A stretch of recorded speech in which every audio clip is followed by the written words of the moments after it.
have a lot of information to share this morning, so yeah, be ready. So what I'm going to start with some opening comments, and then I'll turn it over to Chief of Detectives, Chief Dinahan, and after he's completed, we'll turn it over to Chief of Patrol, McDermott, Chief McDermott, and then I'll come back for questions. So I want to start with the vaccine mandate update.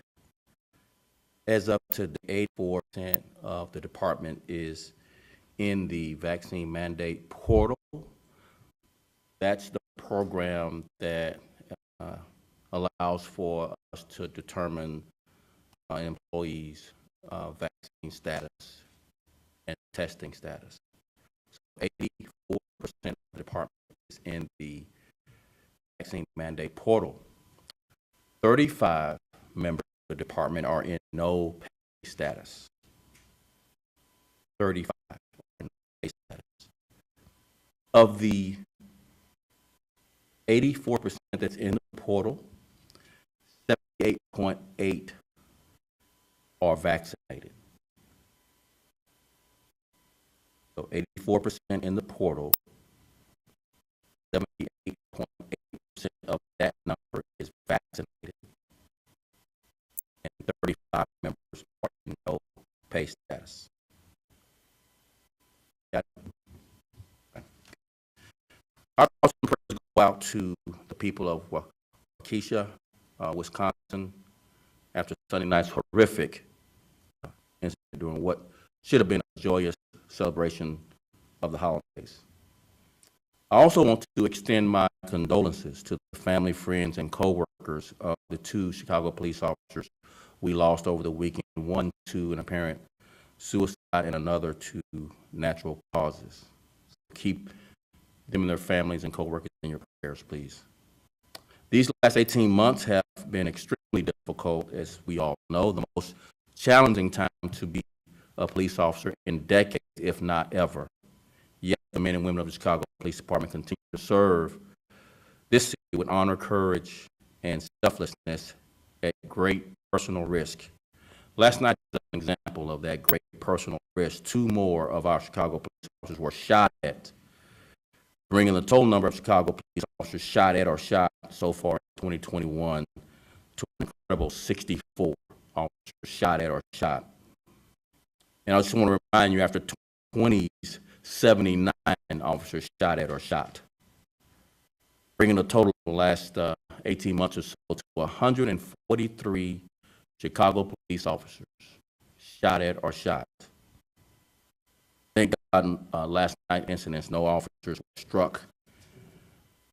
So far this year, 14 officers, though, have been struck by gunfire. And as we know, we lost Officer Ella French due to a murder by a suspect in possession of illegally possessed gun. As you know, 2020, we had 10 officers shot.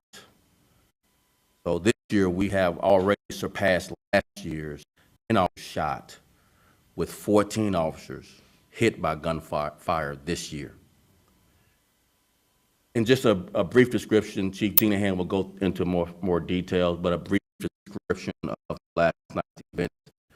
In the 11th district, that officer who was shot at happened around 8:30 p.m. They sought to question an individual in the 200 block of North Kochner.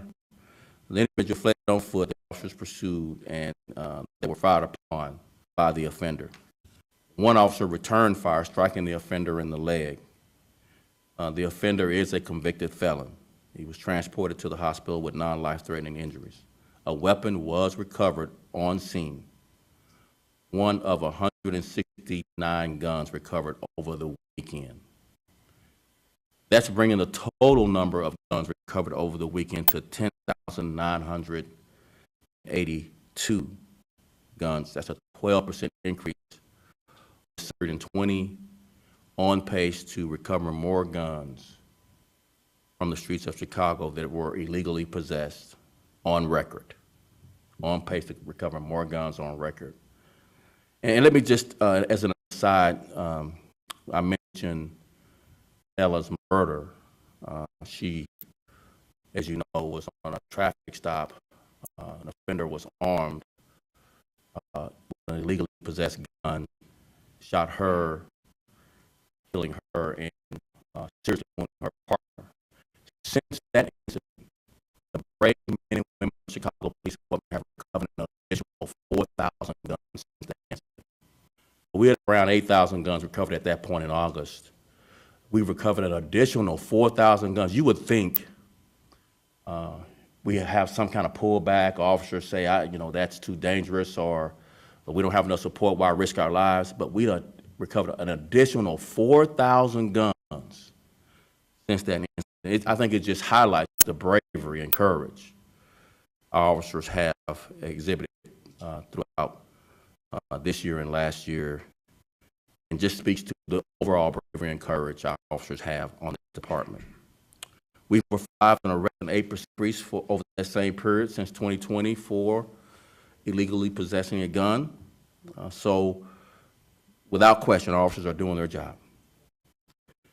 Without question, they're risking everything to serve. And without question, they are doing all they can to protect the people of this great city. And we are, and we will continue to be, relentless in our pursuit of guns, gangs, and drugs. Yesterday, our criminal networks division has closed 49 conspiracy cases.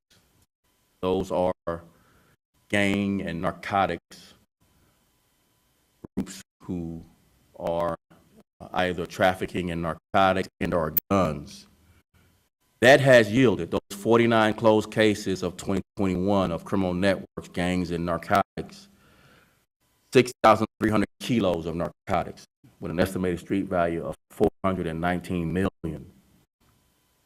We've also seized from these criminal networks, these gangs and narcotic criminal networks, $25 million in U.S. currency. Go through that one more time. We've closed out 49 criminal conspiracies that involve gangs and narcotics groups. That has yielded 6,300 kilos of narcotics with an estimated street value of $419 million, along with $25 million in U.S. currency. And let me go to a couple of arrests, notable arrests over this past week. An offender, 9-year-old Albert Burrage, B-U-R-A-G-E, he was charged with felony count of attempted first-degree murder, felony count of aggravated battery to a peace officer, and felony of aggravated battery to a transit employee. Mr. Burrage was arrested on November 14th after being identified as an offender who moments before stabbed a 44-year-old CTA employee on the train platform in the 300 block of South Dearborn. Then a police officer multiple times with a blunt object before being placed into custody. Next, 36-year-old Nakia Sembler is charged with one felony count of attempted first-degree murder and one felony count of aggravated battery using a deadly weapon. Ms. Sembler was arrested by Chicago police officers and the U.S. Marshals Fugitive Force November 15th, after being identified as the offender who stabbed a 34-year-old male multiple times on the block of East 37th Street. Next, the arrest of 28-year-old Tishwan Bowler, B-O-L-E-R, Tishwan, T-E-S-H-A-W-N, was arrested for two felony counts of attempted first-degree murder, one felony count of aggravated battery discharging a firearm, and one felony count of home invasion discharging a firearm, and one felony count of armed robbery discharging a firearm. Sean Bowler was arrested on November 16th after being identified as the offender who entered a residence in the 6800 block of South Crandon and opened fire, striking a 28-year-old male. A 26-year-old female victim was also shot at, was not injured. Another offender, 39-year-old Tania Finley, T-I-T-A-N-I-A, Finley, charged on one felony count of first-degree murder, one felony count of aggravated battery using a deadly weapon, and one felony count of aggravated battery causing great bodily harm. Ms. Finley was arrested on November 18th after being identified as the offender who struck 27-year-old female victim multiple times with a baseball bat on August 13, 2021, of North Central. 8-year-old Norian Wilson, Arian Wilson, one felony count was charged with one felony count of aggravated vehicle hijacking with a firearm, one felony count of aggravated unlawful use of a weapon, and various traffic offenses. Wilson was arrested on November 14th, being identified as the offender who carjacked a 32-year-old female on November 10th in the 6600 block of South Wabash. A few more, and I just want to remind you, this past week. This is weeks of work. A 15-year-old juvenile offender was arrested and charged with felony count of aggravated vehicle hijacking with a firearm, one misdemeanor count of possessing ammunition without a valid FOID card.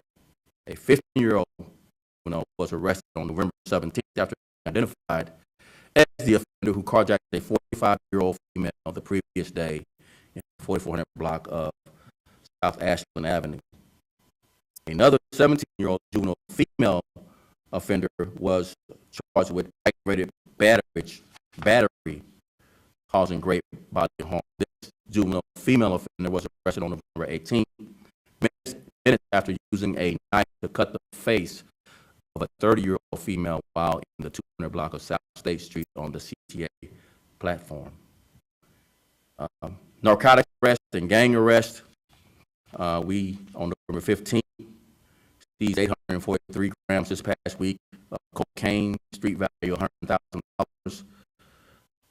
We also, on November 17th, seized over 2,000 grams of cocaine, estimated street value $250,000, along with a handgun and ammunition, and two offenders were placed in custody. One of those offenders was a felon in possession of a weapon. And our gang division targeted the Latin Kings gang. And this targeted investigation over $793,000 of street value illegal narcotics, a firearm being seized, and the team continues to investigate the Latin Kings, linking them to narcotics and any other crimes associated with this incident. Last two, November 16th, a follow-up with narcotics investigation led to the seizure of a firearm and narcotics with an estimated street value of $430,000. And then again on November 20th, officers working a special mission initiated an investigatory stop in the 5400 block of West Madison and subsequently recovered a .40 caliber firearm. This person arrested with this firearm was a documented new breed gang member, and he's in custody and charged with felony charges approved for armed habitual criminal. And before I come back, before I pass it on to Chief Dinahan and Chief McDermott, we also had a notable community engagement. We had about 100 kids from the West Side Boys and Girls Club at Jordan Family Boys and Girls Club, at Little Village Boys and Girls Club, along with some of our explorers. All these kids, all 100 from the West Side. We rented out one of the theaters at the AMC and premiered King Richard, the story of Serena and Venus Williams had for the kids. They all enjoyed time away from their home and the theater, having fun like kids should do. But really enjoyed the movie, and so did I, by the way. With that, we'll turn it over to Chief Dinahan for more detailed update on police involved shooting, along with a couple of break-ins we had at both the market and the GameStop over the weekend. Thanks. Okay, good morning. And as the superintendent mentioned, there's somebody in custody for this police-involved shooting incident in the 11th district. The detectives are still investigating, so it's an ongoing investigation. We're working with the state's attorney's office to seek charges. But as the superintendent mentioned, the officers were working in the 11th district. They observed this individual. He was near a vehicle. The vehicle light was on. When they approached the individual for an interview, he fled. At that point, he turned in, with a handgun, discharged his handgun at two of those officers. At which point, one of the officers returned fire, striking him, and then he was eventually placed into custody, and his weapon was recovered. So at this time, he's in custody and working with the state's attorney's office on seeking charges against that individual. And obviously, COPA is also working on the officer discharge part of the investigation. As the superintendent mentioned, we had an incident on the 19th of November, approximately 6:45 p.m. at 737 North Michigan, where about 18 offenders entered the store, and then they took approximately 20 handbags with an estimated value of about $60,000 and fled the scene. So detectives worked on that incident. The following day, detectives, officers actually from the 6th District did a remarkable job. They observed a vehicle that matched the description. The vehicle turned out to be stolen. They pulled that vehicle over. There's two juvenile offenders who fled. They placed two juveniles in custody, one of which had a handgun, and they recovered several stolen handbags from that vehicle. So that investigation, once again, is ongoing.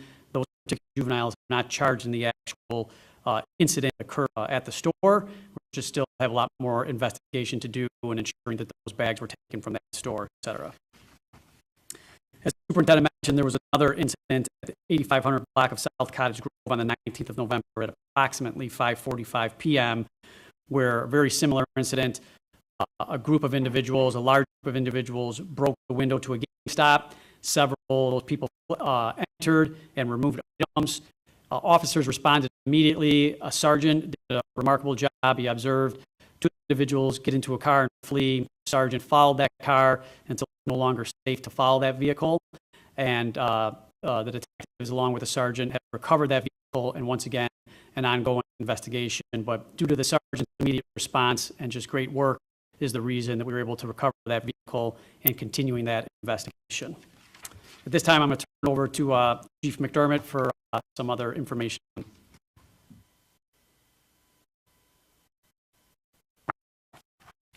everybody. Weeks prior to the Rittenhouse verdict, the department conducted multiple emergency mobilization drills. The emergency mobilization plan consists of sending a predetermined number of cars to fixed posts in the downtown area. On Friday, November 19th, there was an incident in the 6th District involving a small caravan. In order to be proactive, we implemented our emergency mobilization plan. The city then decided to implement its full asset and infrastructure or retail corridor protection plan. The plan is a coordinated effort among all city agencies consistent with our all-hands-on-deck approach to solving crime. Assets from CDOT, Streets and Sanitation, the Department of Water, relieve CPD at their predetermined posts, and they were then staged at multiple retail corridors across the city. These assets are the department's eyes and ears on the ground and can assist us with closures when needed. The plan was in place on Friday, Saturday, and Sunday. In addition to the mobilization plan, the department was managing the tree lighting ceremony in Millennium Park, the Magnolia Festival of Lights on Michigan Avenue, in addition to multiple protests across the city. As Thanksgiving and Black Friday approach, the department will coordinate our sources to ensure a safe holiday season, not only in the downtown area, but in all neighborhoods across the city. I'd also like to personally thank all the members of our who can do what we ask of them on a daily basis, and that their efforts do not go unnoticed. Thank you.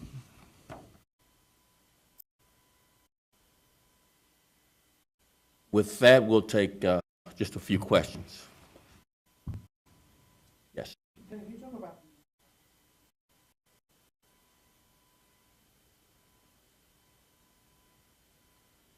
Talk about the 60% that's not yet in the portal. Yeah, well, so 84% of the department members are in the portal, 16%, and we anticipate closing the app in the coming few days. Of course, you know, again, we've had a 3-step process to get our members in the portal. We began the process back when the mandate was implemented in October the 15th, 19th, first, that following Monday. We were at 50% in the portal. So we've made tremendous progress with educating our members. There was quite a bit of misinformation coming from various sources that we had to do a lot of counseling individually to overcome the misinformation about the impacts of not being in the portal on their employment. But we will do continuing that. We believe we'll make up that 16% gap. Yeah.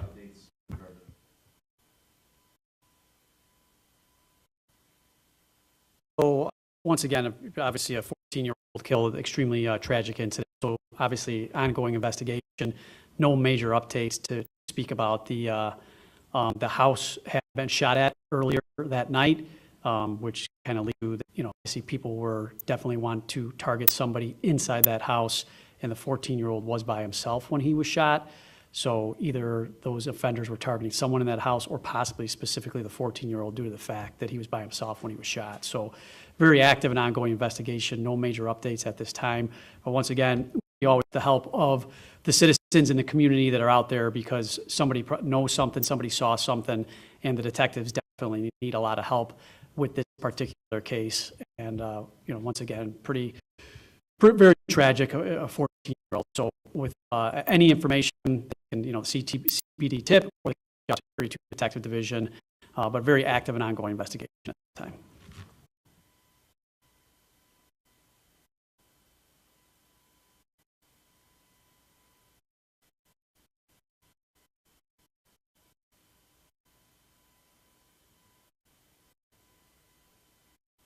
No. Another question? All right, thank you all very much. Oh, sorry, yes.